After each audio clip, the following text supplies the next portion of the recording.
Hey, I'm Jocelyn, and today we're gonna make blueberry French toast. This is one of my kids' favorite recipes of Grandma's, and as time has gone on, I've learned that it's really important to know Grandma's recipes. I listen to my parents and my in-laws and everybody talk about what their parents or grandparents or somebody made that was really special, so now's the time to learn those things. So my mother-in-law has given me this recipe and I'm making it for the first time with y'all. So here's how it starts. We're gonna cut all of this bread into 1 inch thick slices. So I'm gonna go ahead and start doing that.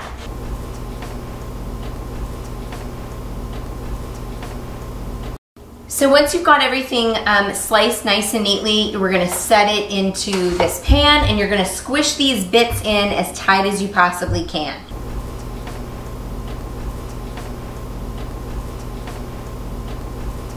So now that I've got this all nicely arranged in my pan, we're gonna start with the sauce. And isn't that always the important stuff? We're gonna take 4 eggs and we're gonna beat them with 2 cups of milk, a ½ cup of firmly packed brown sugar, a teaspoon of vanilla, and a teaspoon of cinnamon.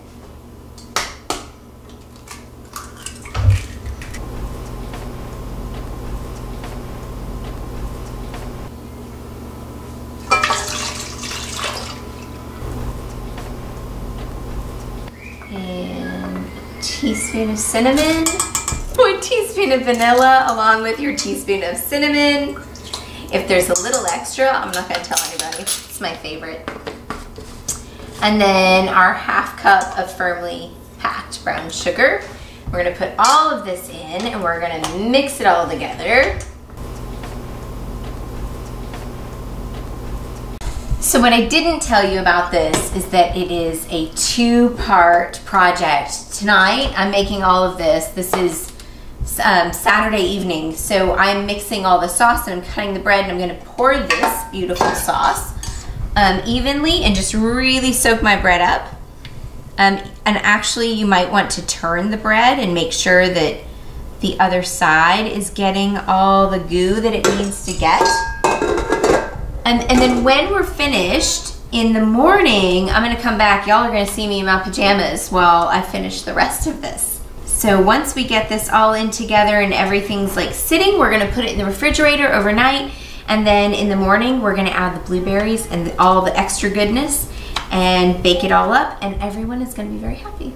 Okay, so all good and set. You can see there's extra liquid in there and that's okay. The bread is gonna soak it up, and what doesn't get soaked up tonight is gonna cook really nicely in the morning. So we're just gonna put our lid on it and stick it in the fridge.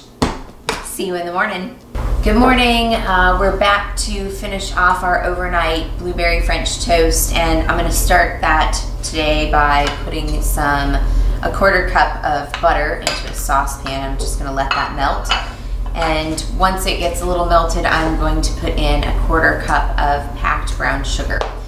And all of that will go over this. Okay, so here it is. It's all soaked up. There's a tiny little bit of liquid down at the bottom, which is absolutely fine. That will cook off, no problem. We're gonna sprinkle, I have 2 cups of fresh blueberries. You can use frozen blueberries, or you can use fresh blueberries, whatever you want. You can do a little more, or you can do a little less. You know, this is your recipe, make it your own. So I just get them all on there and make sure they're evenly distributed, and that's about it. My mother-in-law and I talked about this last night. We would suggest not mixing frozen and fresh blueberries. You should probably just do one or the other. My oven is ready, so I'm gonna go ahead and throw this in here and start stirring this up. We're just going to make, you know, sugar butter. That's it. So once this is all good and mixed in, we want to bring it to a bubble. And once it bubbles, then we're just going to drizzle it over the top of this.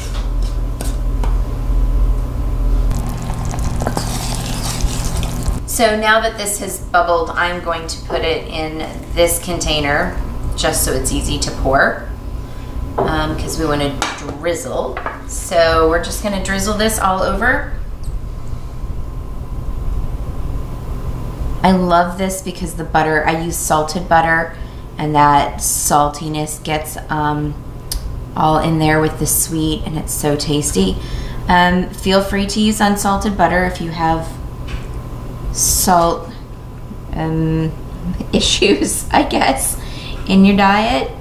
This is gonna go uncovered into the oven at 375 for about 30 minutes. Sometimes, depending on how thick you cook your bread, it may go even as long as 45 minutes.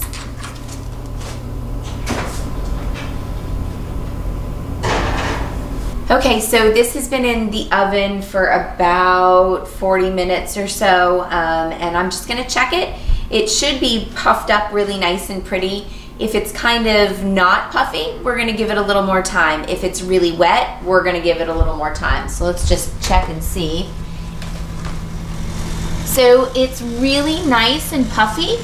It's not terribly wet, so I think that we're gonna go ahead and just go according to the timer that I have set, and it's just got like another 3 minutes or so. So we'll see you then. So this has just gone off. I'm gonna go pull it out, and I'm gonna check it with a knife and see how wet it is inside. So it's a little bit moist right here. But you know what? This is still coming out pretty dang clean. So I think we're gonna be okay. I'm actually gonna set this in the oven for just a few minutes while I get some bacon ready, and I'm just gonna let it hang out there. I'm not really gonna like leave it for very long, it's just a couple minutes. So table's all set, we're ready to go. The kids and Grandpa will be down in just a minute. I'm gonna go ahead and kind of cut this up for them, and you know, just, you can cut it according to where the bread already is, or you can make it into nice little squares, whatever makes you happy. Here we go. And our family all has different ways they like to top this. Some people like to put the maple syrup on top, which I think just adds a lot of sugar. Other people like to put a little bit of powdered sugar on top. It just looks really pretty. My personal favorite is Ready Whip, or homemade whipped cream. However you want to do it, it's entirely up to you. So that's it, and you'll see how everybody's gonna dig in quickly. So I'm just gonna dish this up, and I'm gonna dig in. Here we go. It's so pretty. So my preference is whipped cream, kind of a pile of whipped cream. So I hope that you enjoy this. Try this thing out. Let me know what you think of it. Put some comments down below, and let me know how yours turns out. Mine is gonna get cold, so I'm gonna eat it right now. See you later. So we had 4 adults, 2 kids, ages 9 and 13, and this is all that's left. So I think it went over pretty well. It usually does. This is about how we always leave this. There's always just a little bit left over when the 6 of us eat. So you kind of have an idea of how many this will feed. Enjoy.